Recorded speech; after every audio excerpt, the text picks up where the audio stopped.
اچھا میں پھر اسے باتیں اور چلتی رہیں چلتی رہیں چلتی رہیں چلتی رہیں چلتے چلتے میں نے اس سے میں نے کہا کہ سورت والضحیٰ کا عمل ہے تیرے پاس، اب تو پڑھتا ہے کام ہو جاتا ہے۔ ہنس پڑا، ہاتھ پہ ہاتھ مارا، کہنا ہاں ہے۔ میں نے کہا وہ بتا دو۔ بتاؤں گا، میں نے کہا بتا دو، فائدہ ہو جائے گا مجھے بھی۔ اچھا وہ پہلی بات وہ بھول گیا۔ میں نے کہا تو چھپاتا ہے، میں بتاتا ہوں۔ باتیں ہوتی رہیں لمبی باتوں کے بعد میں نے کہا سورت والضحیٰ کا عمل بتا۔ نہیں بتایا۔ میں نے کہا تجھ میں اور مجھ میں فرق یہی ہے، میں سورت یہی والضحیٰ کا عمل، میں نے کہا یہی ہے جس کے کاف میں 9 بار یا کری۔ میں کہا پتا ہے تو مجھ سے کیوں پوچھتا ہے؟ میں نے کہا تجھے یہ بتانا چاہتا تھا تو چھپاتا ہے، میں بتاتا۔ تو مدد اس کے مطابق آتی ہے۔ اللہ کو اپنی مخلوق اپنے بندے پسند ہیں، جو اپنے بندوں کو، اللہ کی بندوں کا راحت کو سوچتا ہے، جو اللہ کے بندوں کی اندر کے درد اور مشکلات اور مسائل کو سوچتا ہے، اللہ پہلے اس کا بھلا کر دیتا ہے۔ ہو بھلا کر بھلا، ہو بھلا سو بھلے کا بھلا، بھلا کر بھلے کی جگہ بھلا ہوگا۔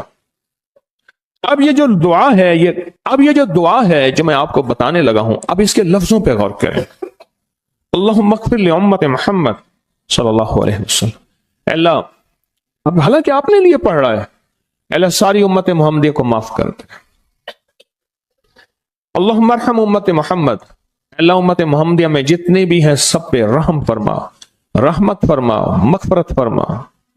اللہم اصلح امت محمد، اے اللہ امت محمدیہ کی جتنے بھی مشکلات مسائل ہیں ان کی اصلاح کر دے، پریشانیاں دور کر دے۔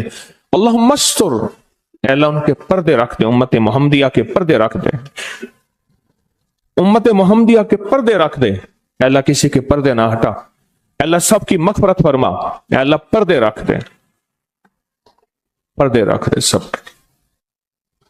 اور اللہم اجبر، کیا فرمایا؟ اے اللہ ٹوٹے دلوں کو جوڑ دے، جتنے دل ٹوٹے ہوئے ہیں اور دل آپس میں ٹوٹے ہوئے ہیں، آپس میں دل ختم ہو چکے ہیں، گھر ٹوٹنے والے ہیں، طلاقوں تک نوبت پہنچی ہے، یا دل ایسا ٹوٹا ہے کہ مانگ مانگ کے تھک گیا ہے، اے اللہ جتنے بھی ٹوٹے دل ہیں ان سب دلوں کو تو جوڑ دے، سب دلوں کو۔ اللہم فرج، اے اللہ لوگوں کے لیے کشادگیاں کر دے، رزق کی کشادگی، صحت کی کشادگی، برکت کی کشادگی، رشتوں کے لیے کشادگی، کاروبار کے لیے کشادگی، زندگی کے سفر کے لیے کشادگی، اے اللہ لوگوں کے لیے کشادگی اور رحم کا معاملہ کر دے۔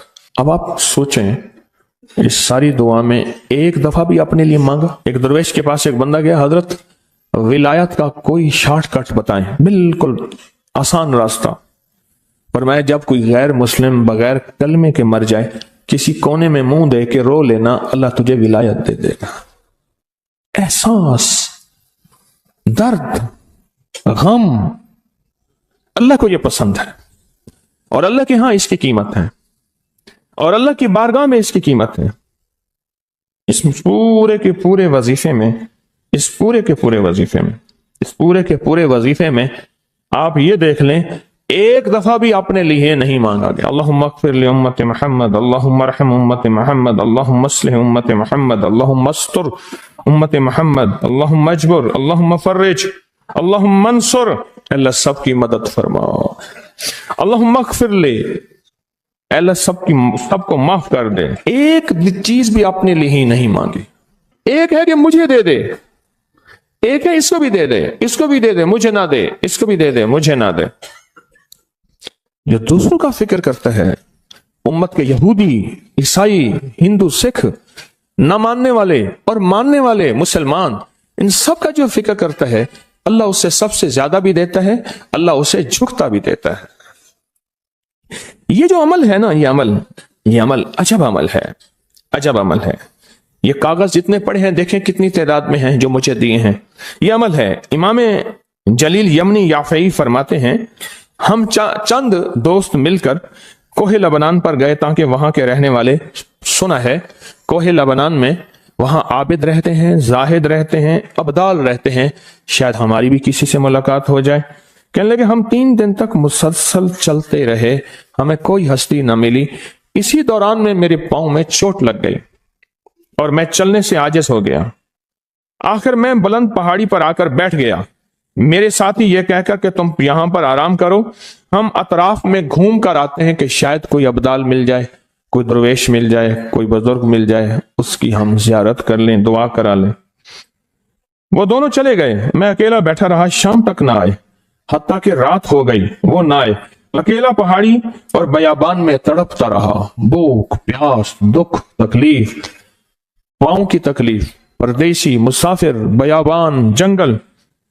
دوسرے روز میں نے وضو کے لیے پانی تلاش کیا تو پہاڑی کے نیچے پانی کا ایک چشمہ نظر آیا۔ وہاں وضو میں کے لیے کھڑا ہوا تو اثنائے نماز کسی تلاوت والے کی آواز سنائی دی۔ نماز سے فارغ ہو کر میں آواز کی طرف چل پڑا۔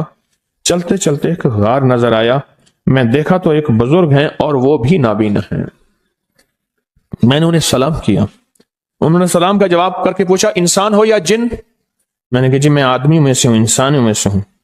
اور پھر انہوں نے حیرت سے پڑھا لا الہ الا اللہ وحدہ لا شریک لہ، میں یہاں 30 سال سے ہوں اور آج تک میں نے کسی آدمی کو نہیں دیکھا۔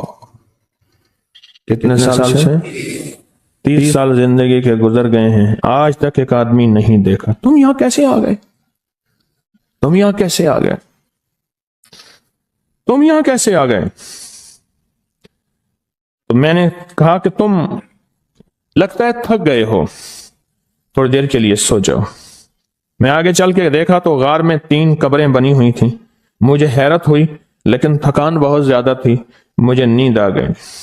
ظہر کی نماز کا وقت ہوا تو انہیں آواز دی کہ اللہ تم پر رحم کرے، اٹھو نماز کا وقت ہے۔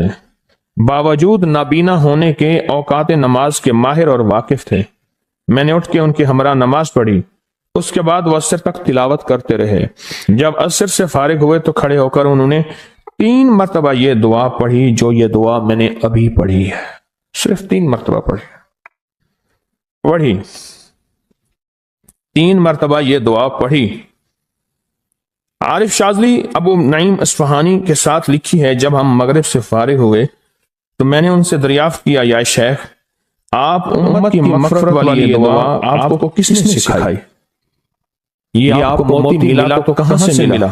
یہ سن کر نابینا بزرگ نے یوں فرمایا جو شخص اس دعا کو روزانہ دن میں صرف 3 بار پڑھ لیتا ہے اللہ اس کو ابدالوں میں شامل کر لیتا ہے۔ اور دنیا میں اس وقت اربوں کی آبادی ہے، کروڑوں کی نہیں، اربوں میں صرف 40 ابدال ہیں۔ کتنے؟ 40 ابدال ہیں پوری دنیا میں۔ اور فرمایا جو شخص اس کو 3 دفعہ صبح شام پڑھ لیتا ہے، 3 دفعہ اس دعا کو روزانہ صرف 3 مرتبہ پڑھ لے، اللہ اس کو ابدالوں میں شامل فرما دیتے ہیں۔ پھر میں نے دریافت کیا یا شیخ آپ کو یہ دعا کس نے سکھائی؟ اتنا بتلا دیں۔ اس نابینا شیخ نے فرمایا او اللہ کے بندے، یہ ایک راز ہے، اس دعا کی حقیقت سننے کی تم میں طلب تو ہے لیکن تاب نہیں ہے، اس راز کو جاننے کا تحمل تمہارے دل میں کتنا ہو سکتا ہے؟ اتنا کہہ کر خاموش ہو گئے۔ پھر فرمایا کہ عارف باللہ شیخ ابوالحسن شاذلی فرماتے ہیں وہ دعا یہی ہے جو ابدال مانگتے ہیں، ابرار مانگتے ہیں، غوث مانگتے ہیں، ولی مانگتے ہیں، کتب مانگتے ہیں، اولیاء مانگتے ہیں، اور پھر اللہ سے جو مانگتے ہیں وہ ملتا ہے۔ اور اولیاء کاملین نے فرمایا یہ دعا خصوصی طور پہ حضرت خضر علیہ السلام نے سکھائی ہے ان اولیاء کو۔ ابدال میں شمار ہو جائے۔ اور ابدال کون ہیں؟ ابدال وہ ہستی ہیں جو ساری کائنات کے نظام